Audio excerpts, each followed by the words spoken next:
Kal hello, Yahweh, Bashem, Yoshe, Bashem, Kal Kodesh, Brakte Yahweh, Brakte Yahweh, Shalom. Divine to Elder G, Best Great Wisdom, Shalom. Shalom to the elect, the 12 tribes, that's scattered abroad. Greetings.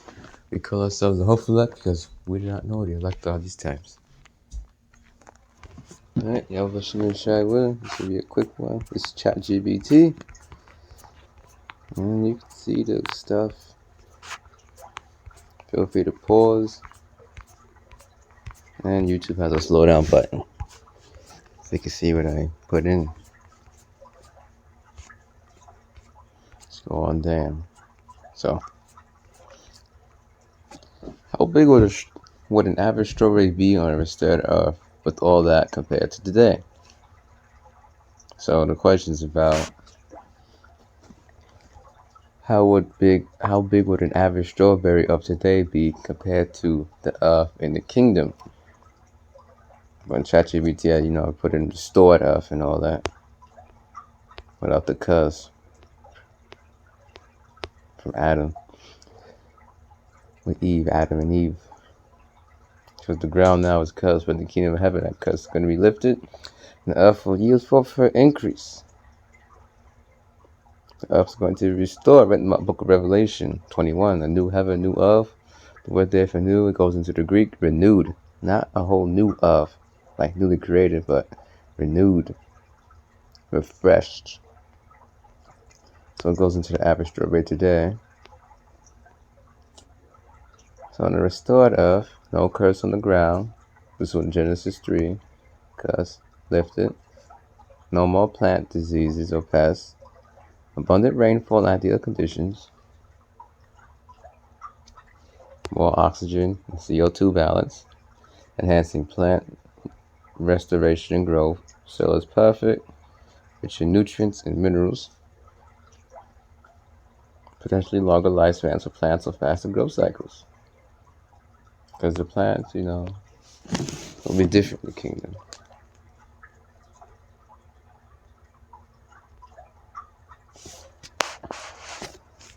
Probably going to have pests attacking ㅌsau. Because he's going into captivity, pursuing Revelation chapter 13, verse 10. For all that due to the fruit size, here's what we observed, and it goes on. Genetically optimized strawberries. Today, it's not going to be like that in the kingdom. In greenhouses today with optimal CO2, strawberries can grow 30 to 50% larger than outdoors. So on the restored earth where every condition is optimal, possibly supernaturally so, it's going to be how the Heavenly Father had it in the beginning.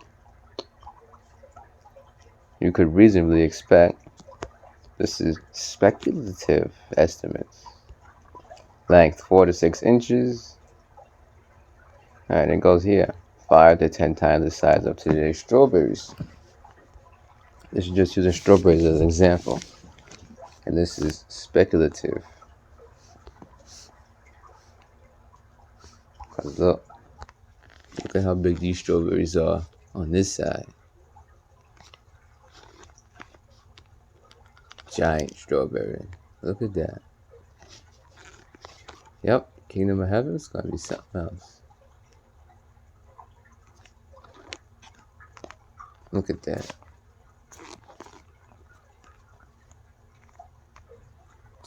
I went to giant fruit because you got to remember, plants do grow, and depending on the soil and all that, they can grow better,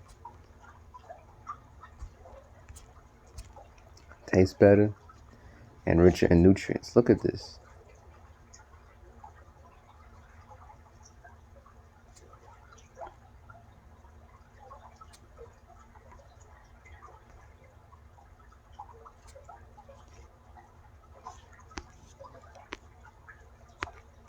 I wonder if this is real. A little bit fake. This is fake.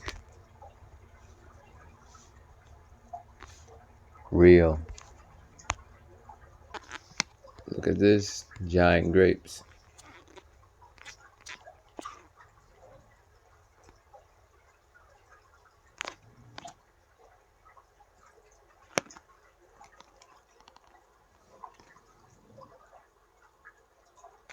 dramatically larger, more vibrant, possibly more nutritious.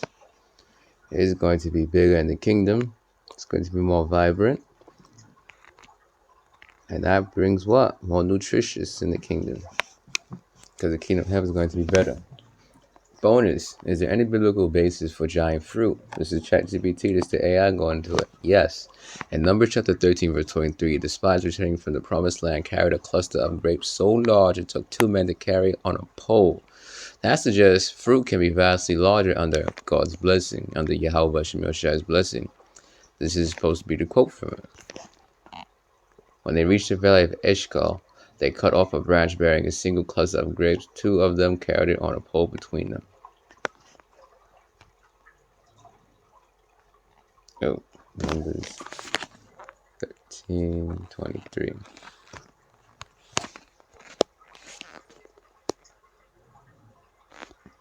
NIV. When they reached the valley of Eshcol, they cut off a branch bearing a single cluster of grapes. 2 of them carried it on a pole between them, along with some pomegranates and figs. That thing was big. A single cluster. And they carried 10,000 clusters, 50 clusters. No, just a single cluster. That fruit was big. What's a cluster of grapes? Why would they need a pole to carry fruit? Wouldn't you carry it in a basket? Because the basket will be easier than putting this thing on a pole. All that for a pole with 2 men. No. 1 man can carry this. So, the kingdom of heaven is going to be bigger. And remember, these are men of the ancient world. These ain't weak, effeminate men like today. Scripture speaks about the men of Babylon have become as women. They all remain in their holds.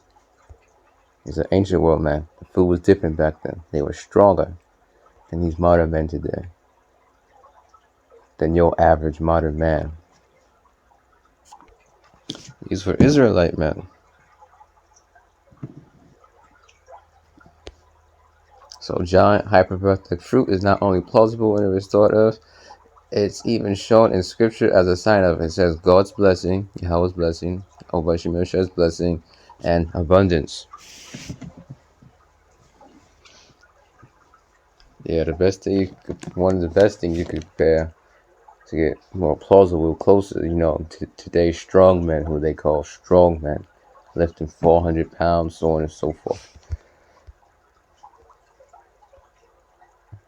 Because 2 men today, these modern average men, just broke their backs trying to lift 400 pounds. Oh my goodness. Let's get a couple of precepts. I have not seen. This is 1 Corinthians chapter 2, verse 9. But as it is written, I have not seen, nor ear heard, and have entered into the heart of man the things which God, Yahweh Shemyoshai, hath prepared for them that love him.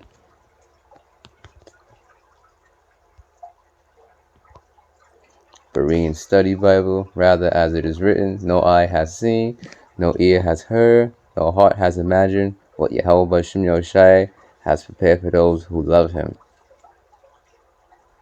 We don't know how it's going to be in the kingdom of heaven.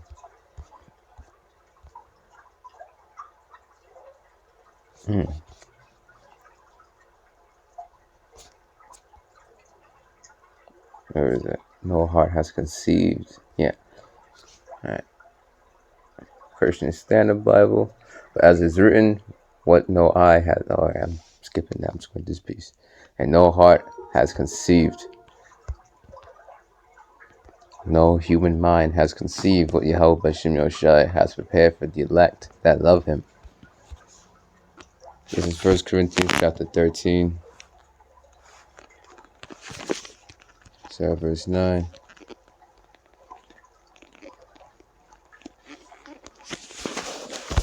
For we know in part and we prophesy in part. NIV. For we know in part. We know certain things about the kingdom of heaven. And we prophesy in part about it. We don't know everything. No human mind has conceived the things how the kingdom of heaven will be. No eye has seen it, no ear has heard it. You never seen it on TV. Nobody's ever told anything to you about it. Nor can you imagine it. It's going to be greater than all that. Your mind, you start imagining things. You imagine the Q from Star Trek, the Beyonder, with the DC Marvel stuff, their superpowers. You don't know how it's going to be fully. But when completeness comes, what is in part disappears. So the completeness. But when the time of perfection comes, these partial things will become useless. NLT. In the kingdom of heaven, we are going to know how it's going to be. It's going to be complete perfection. And then we will know all of it. It will not be partial to us anymore.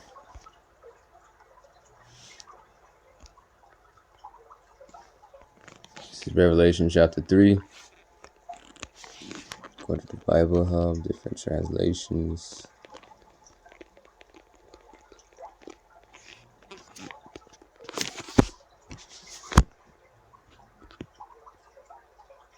Verse 10.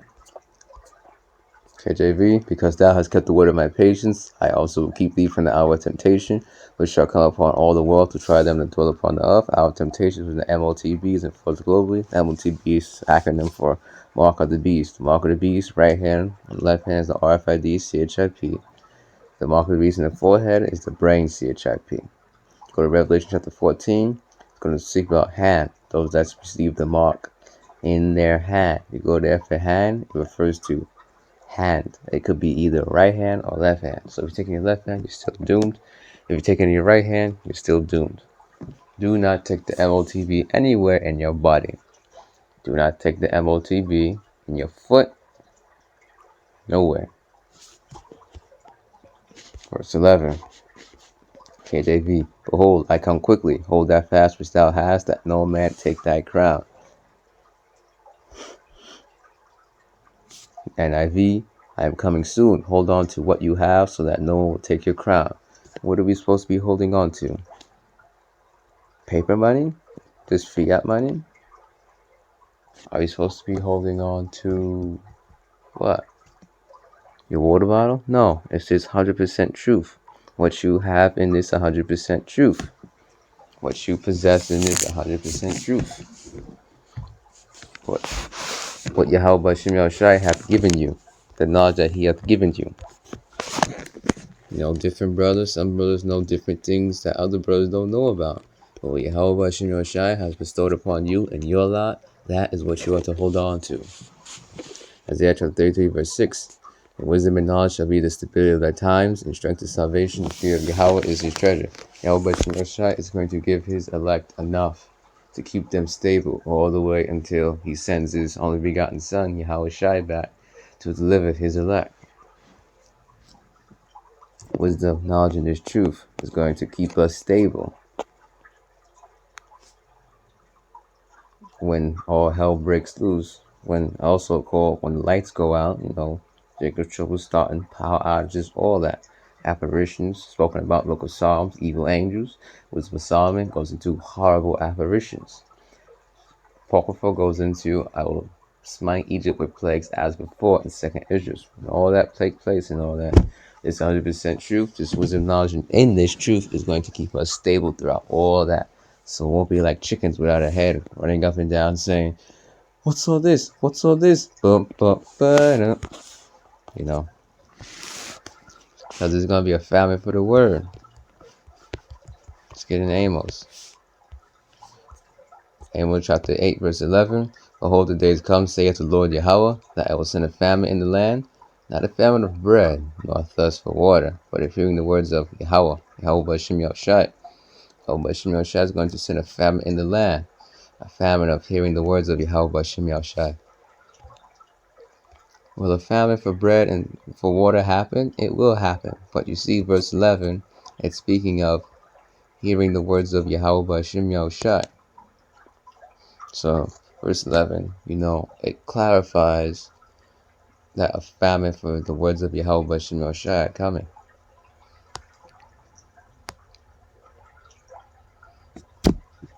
This particular famine, when it comes, won't be a famine of bread or thirst water. It's going to be a separate famine. And this type of famine is going to be A famine for hearing the words of Yahweh Bashim Yoshai. Because you can have a famine for water, but have food. Or you could have a famine for food, but have water. But this particular verse is speaking of famine for the words of Yahweh Bashim Yoshai.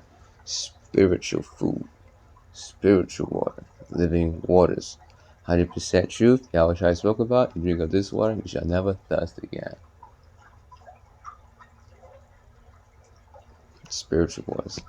Verse 12, and they shall wander from sea to sea. What are they going to be wandering for? This wisdom and this knowledge and this truth that's going to keep the elect stable. Since they ain't got that wisdom, knowledge, and truth, they didn't get it during the grace period, which is what we're in now, they are going to be unstable. That is going to lead to chaos. And they're going to be like that thing from Mary Poppins. What's all this? What's all this? They're going to be unstable. And they shall wander from sea to sea, and from the north even to the east. They shall run to and fro to seek the word of Yahweh Hashem Yahushai, and shall not find it. In that day shall the fair virgins and young men faint for thirst. So yeah, big fruit. On that note, Shalom, Kal Halal, Yahweh, Bashim Yoshai, Bashim Rakal Kodash, Barak De Yahweh, Barak De Yahushai. Shalom. Dava Az El G, Great Muslim. Shalom.